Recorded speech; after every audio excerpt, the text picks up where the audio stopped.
Salam alaikum, Rachem. On a le droit de continuer ensemble le jardin de la richesse, le guide pratique pour devenir un riche authentique, Béat Hachem, un véritable riche, fils d'Hachem, fils de roi, pas de limite matérielle, Béat Hachem. Les amis, on va apprendre, on a parlé beaucoup d'endettement dans les premiers cours, on va apprendre qui est notre premier créancier envers qui on est endetté. Eh bien, c'est marqué dans l'écouté Moharan, dans l'enseignement numéro 7 de la deuxième partie du l'écouté Moharan, dans le Tiana, que celui qui veut maintenant ceindre ses reins et devenir une source de parnassa, celui qui va amener la parnassa et donc l'abondance. Et c'est-à-dire qu'il se prend la responsabilité sur lui-même de donner la parnassa, de donner l'argent à ceux qui dépendent de lui. Il veut devenir le canal de l'abondance de ceux qui dépendent de lui. Et bien, lui dire Rabbi Nachman, il va falloir qu'il soit un homme vaillant. Il faut qu'il soit un homme, un Ishraïl, un homme qui soit courageux et vaillant, et non pas être un Shlemazlenik, c'est comment on appelle ça, quelqu'un qui traîne la patte comme ça, qui est fainéant. Okay.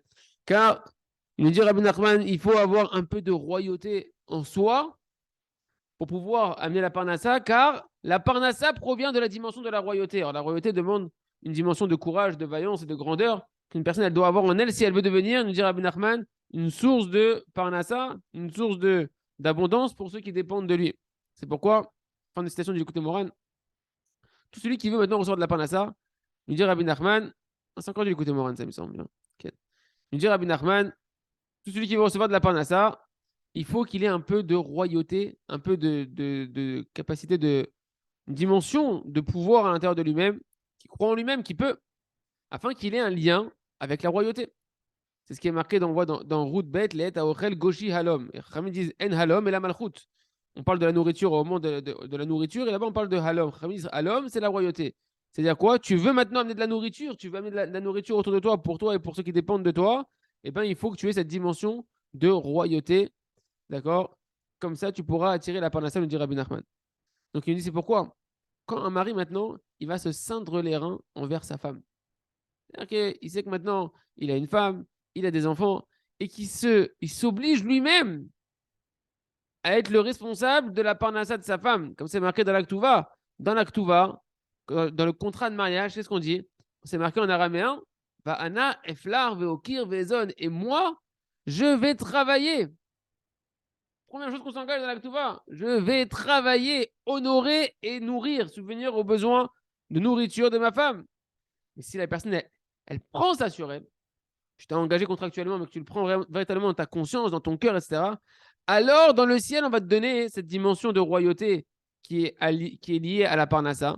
Comme c'est marqué à propos de la femme et du mari dans Bereshit après la faute d'Adam Arishon, et le mari va te dominer. Et ton mari, Adam, il va te dominer à toi, la femme. Donc le mari il doit avoir une forme de domination, mais pas de soumettre sa femme, mais d'avoir une conscience de responsabilité, et ici notamment par rapport à la responsabilité de la parnassa.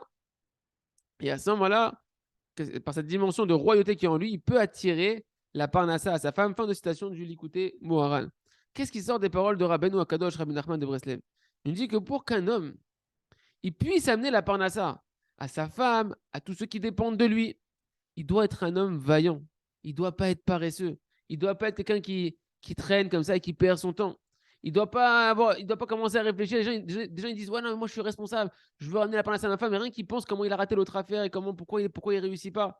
C'est pas ça être un homme vaillant. D'accord? C'est pas être ancré dans le passé et dire j'aurais pu réussir telle affaire, j'ai pas réussi telle affaire. Non. Tu ne dois pas être enfoncé dans de la dépression, dans de la tristesse. Que tu sais ce qu'on appelle des mohin des katnout, c'est un esprit, une étroitesse d'esprit, de vision des choses.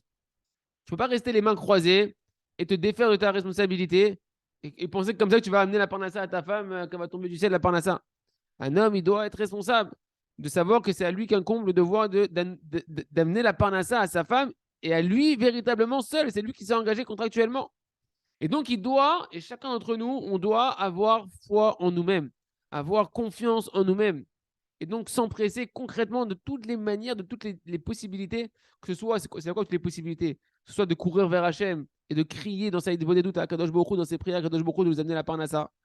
Que ce soit que personne va faire toutes sortes de ishtadlout, donc d'efforts matériels et concrets nécessaires pour la parnassa, mais en tout cas, de montrer qu'on est quelqu'un de vaillant, que ce soit dans la prière, que ce soit dans la tchouva, que ce soit dans les tentatives de pouvoir réaliser des affaires concrètes matériellement, une personne doit savoir que si elle y croit, que c'est sa responsabilité, alors Kadosh Baruch Hu, il va donner de la royauté qui va pouvoir amener de la parnassa. Et donc, en fait, ce qu'on disait au début du cours, ton premier créancier, la première personne en qui tu es endetté, c'est ta femme. Tu t'es engagé dans la Ktuva à subvenir à tous ses besoins, à tous ses besoins matériels et spirituels. Et donc, un homme qui a conscience de ça, vu qu'Hachem te demande de le faire, si toi tu y crois, Hachem te donnera les moyens de faire sa volonté. Et Rasson, que tout le monde puisse avoir une bracha dans la parnassa pour sa femme et ses enfants. Chazak, Benitrazek.